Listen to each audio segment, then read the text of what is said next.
There once was a friendly little tractor.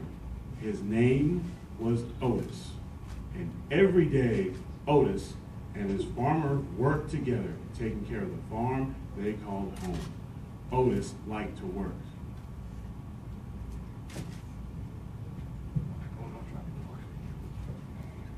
But after working hard all day, Otis was ready to unwind and play. He would ride the rolling hills and skirt mud ponds down by the corn. He would leapfrog bales of hay and explode through the haystacks.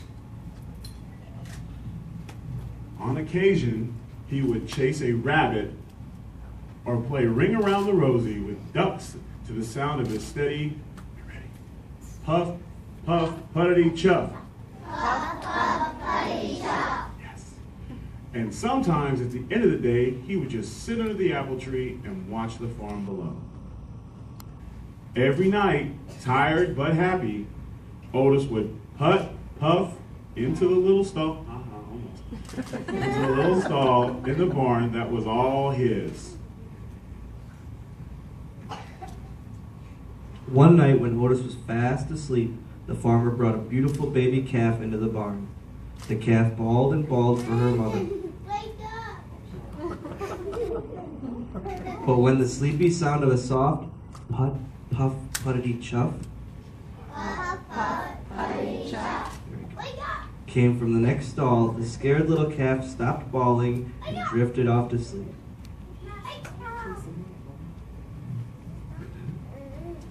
From that day on, the calf started following the little tractor wherever he went. Putt, puff, puttity chuff. Puff, puff, puttity chuff. She followed him all over the rolling hills and down by the mud pond. I like mud. She was right behind him, leapfrogging bales of hay.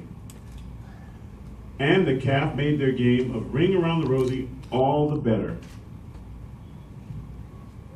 Sometimes at the end of the day, the two of them would just sit together under the apple tree and watch the farm below.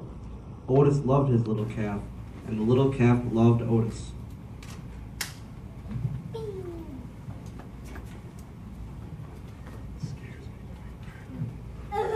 Then one day, the farmer surprised everyone with a brand new yellow tractor. Time to move out, Otis, the farmer said. He took Otis out of the little stall in the barn that was all his and parked him behind the barn. Then he backed the big yellow tractor into the stall next to the little calf. But the little calf didn't like the big yellow tractor. He had a deep rumbling snore like Brodus clay. He had a deep rumbling snore that shook the stall when he slept. There was no one to purr the little calf gently to sleep. No one to spend her days with. And Otis could not even see his farm. As the weeds began to cover his tires, his friend often sat with him, but she could not get him to play like the old days. It was early summer when the farmer discovered a poster. Who's the prettiest calf in the land? Judges will decide at the county fair and award a fancy blue ribbon to the winner. The farmer knew the answer. He would show the little calf. But on the morning of the fair, the little calf was nowhere to be found. She had wandered down to the mud pond by the cornfield to cool off. When she waded into the muddy water, her feet sank. With every step, she sank deeper and deeper and deeper, and the little calf was stuck in the mud pond. Get the hands, the farmer shouted when he saw her. All the farmhands came running with their ropes, but the more they tugged, the more stuck the calf got. Get the big yellow tractor, the farmer shouted. He can save her. But the big tractor just scared the little calf. She sank in deeper and deeper. Nearby farmers began to gather. Then call the chief, Douglas of the fire truck, the farmer shouted. Then they can save our little calf. But the sight of the big red fire truck startled the little calf even deeper. The farmer was fit to be tied. In the farmhands and the tractor, even the fire chief Douglas and his fire truck couldn't save the little calf. Who could? Suddenly the little calf's ears perked up. Over the hum of a growing crowd, there came a faint sound in the distance, a soft, rhythmic purr. Put, put, puttity chuff. The crowd turned and looked. The sound became louder.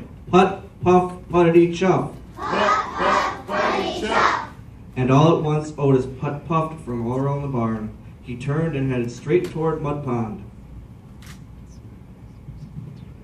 Otis puffed down the rolling hill and pulled right next up to the muddy water's edge. The calf heard her friends puttering purr and bawl. It was something like a hello. Then, to the sound of the gentle chuff and the amazement of all the people in the crowd, Otis began to circle the pond. He circled, and the little calf turned and turned, never taking her eyes off of her friend.